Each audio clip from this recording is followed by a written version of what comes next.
नमस्कार, मैं Rajesh Kumar Lakhera, assistant professor chemistry, government girls college Taranagar. आज अपना टॉपिक है परमाणु त्रिज्या, एटॉमिक रेडियस। परमाणु त्रिज्या क्या होती है, इस पर आज पढ़ने वाले हैं। बहुत ही जोरदार टॉपिक कि परमाणु त्रिज्या का अर्थ है परमाणु कितना बड़ा, इतना सा है या इतना सा है या इतना सा है या बहुत बड़ा है या बहुत छोटा है या मोटा है। अभी पता लगेगा परमाणु त्रिज्या क्या होती है। तो सबसे पहले मैं थोड़ा सा बताऊं आपको कि परमाणु की जो त्रिज्या होती है, परमाणु की त्रिज्या होती है या परमाणु का आकार होता है वो 10⁻⁻10 मीटर का होता है। लगभग 10⁻⁻10 मीटर की कोटि का होता है। यानी कि ये इसको कह सकते हैं अपने एंगस्ट्रॉम, यानी कि परमाणु की त्रिज्या है वो एंगस्ट्रॉम की कोटि की होती है। इसी को कह सकते हैं अपने 10 पिकोमीटर, यानी कि 10 पिकोमीटर। पिकोमीटर में बताएं तो अपने 10 पिकोमीटर।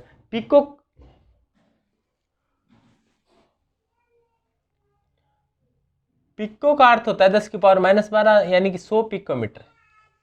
पिको का अर्थ 10⁻⁻12 होता है। नैनो में बताएं तो 0.1 नैनोमीटर की कोटि का होता है। यानी कि परमाणु की त्रिज्या एक याद रख लो, उसके बाद में तो आपको चेंज करना आना चाहिए। एंगस्ट्रॉम का मतलब 10⁻10 मीटर होता है। पिको का मतलब 10⁻12 है तो 2 बिंदी लगेगी। नैनो का 10⁻9 है तो 1 पॉइंट आगे लगेगा। ये आपको याद है ना कि डेका, हेक्टा, किला, मेगा, गीगा, टेरा, पेंटा, AXA, deci, centi, milli, micro, nano, pico, पेक्टो, ecto. याद किया ना आपने? छोटी कक्षाओं में याद किया? नहीं याद किया तो अभी छोटी कक्षा का मानकर याद कर लो।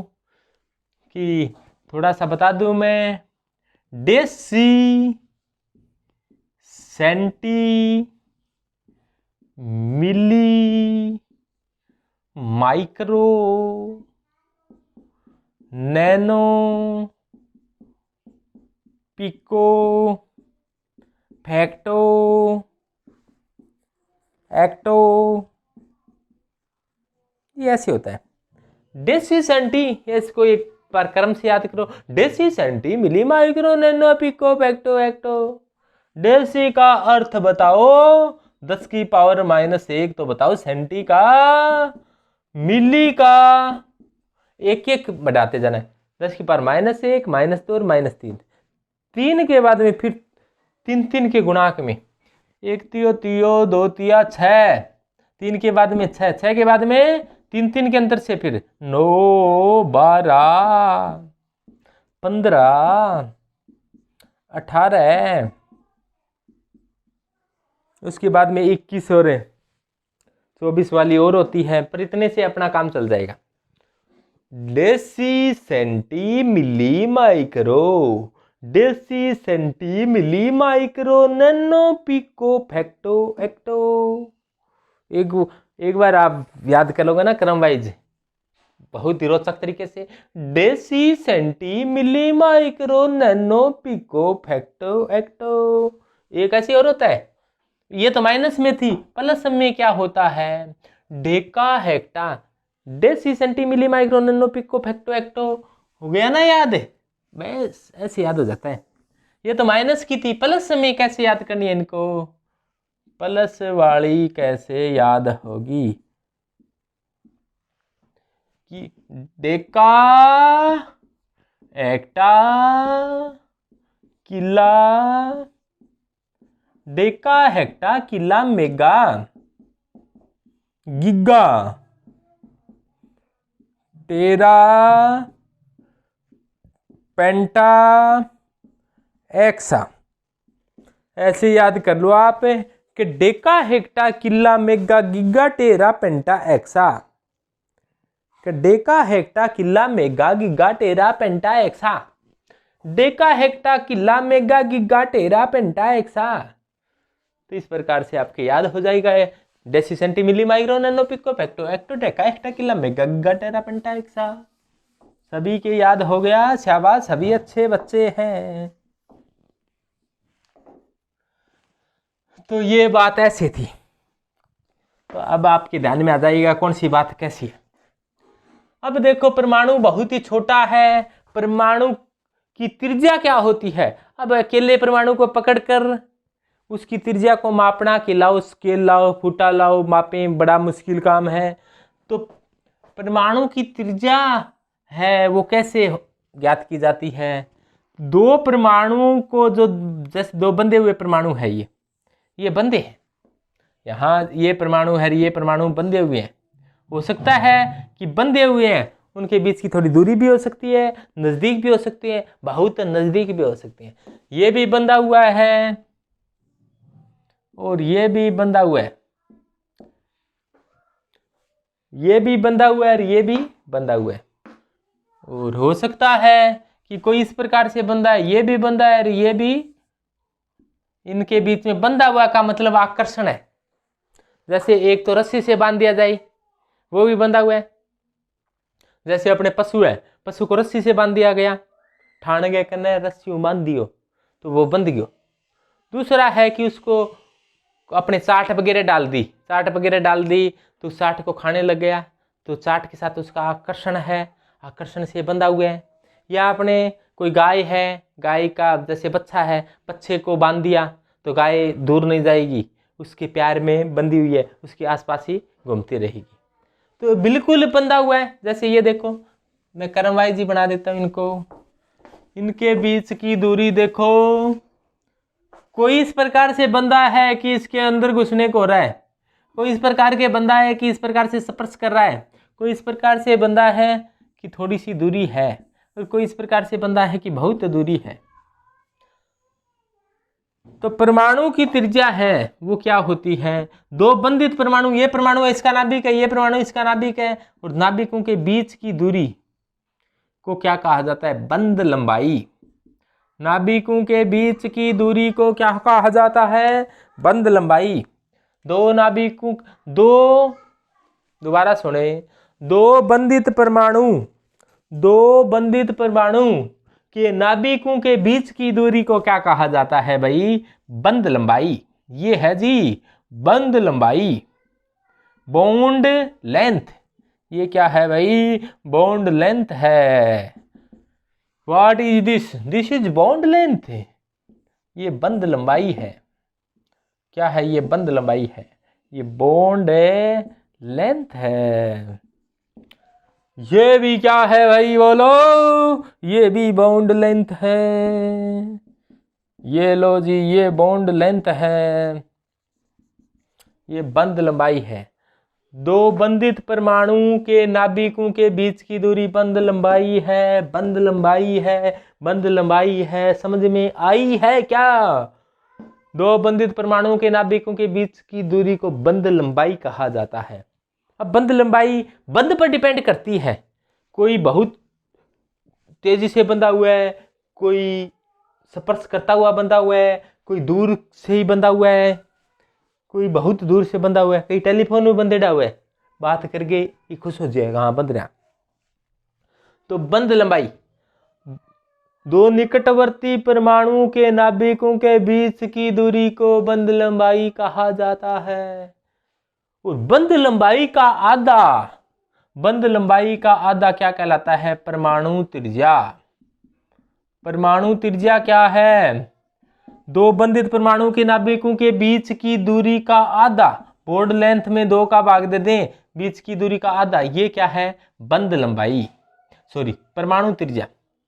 एटॉमिक रेडियस क्या है, परमाणु त्रिज्या, दो बंधित परमाणु के नाभिकों के बीच की दूरी आधा, ये दूरी थी, इसका आधा क्या है, परमाणु त्रिज्या। इसके बीच की दूरी इतनी थी, इसका आधा क्या है, परमाणु त्रिज्या। तो परमाणु त्रिज्या है जिसको अपने R से दर्शाया है, दो बंधित परमाणु के बीच की दूरी का आधा है। अब परमाणु त्रिज्या, ये बंध किस प्रकार का है, मान लो कि ये प्रकार का बंध है, वो कैसा है, सहसंयोजक है। ये मान लो कि कैसा बंध है, धात्विक बंध है।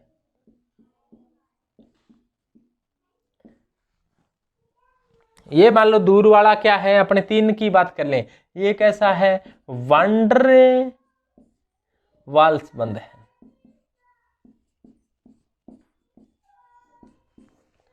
तो 2 बंधित परमाणु के नाभिकों के बीच की दूरी का आधा। अब बंध देखो, एक दूसरे के अंदर घुसा हुआ हो थोड़ा सा, वो सहसंयोजक बंध होता है। स्पर्श करता हो तो वो धात्विक बंध होता है। बहुत दूर दूर हो वो कैसा बंध होता है भाई, वो वंडर वाल्स बंध होता है। तो इस प्रकार के बंध हो तो बंध 2 नाभिकों के बीच की दूरी का आधा त्रिज्या को कौन सी त्रिज्या कहेंगे, सहसंयोजक त्रिज्या। इस त्रिज्या को कौन सी त्रिज्या कहेंगे, सहसंयोजक त्रिज्या। इस त्रिज्या को कहेंगे धात्विक मेटेलिक रेडियाई, धात्विक त्रिज्या। इस त्रिज्या को कहेंगे वंडर वाल्स त्रिज्या। इस त्रिज्या को कौन सी त्रिज्या कहेंगे, वंडर वाल्स त्रिज्या। तो बताओ कौन सी त्रिज्या बड़ी, धात्विक सहसंयोजक त्रिज्या सबसे छोटी, उसके बाद में धात्विक और उसके बाद में वंडर वाल्स। यानी कि आर जो वंडर वाल्स त्रिज्या होती है वो बहुत बड़ी होती है, और जो इससे पहले जो आती है आर धात्विक त्रिज्या होती है वो छोटी होती है, और सहसंयोजक त्रिज्या होती है वो सबसे छोटी होती है। तो ये बात थी परमाणु की त्रिज्या। परमाणु की त्रिज्या क्या होती है, 2 निकटवर्ती परमाणुओं के नाभिकों के बीच की दूरी का जो आधा है वो परमाणु त्रिज्या कहलाता है।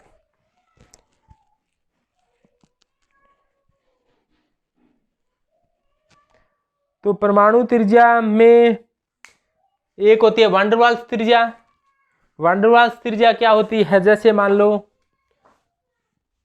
कोई H2 अणु है, दूसरे H2 अणु को आकर्षित कर रहा है। मान लो ये एक H2 अणु है, 2 परमाणु H2 के, दूसरे के भी 2 H2 के 2 परमाणु हैं, इनके बीच वाला नहीं ज्ञात करे और इनके बीच में कोई आकर्षण हो रहा है, तो इन दोनों बंध ये निकटवर्ती जो परमाणु है इनके नाभिकों के बीच की दूरी का आधा, इनके बीच में आकर्षण बल वंडर वाल्स था, तो इस त्रिज्या को क्या कहेंगे, वंडर वाल्स त्रिज्या।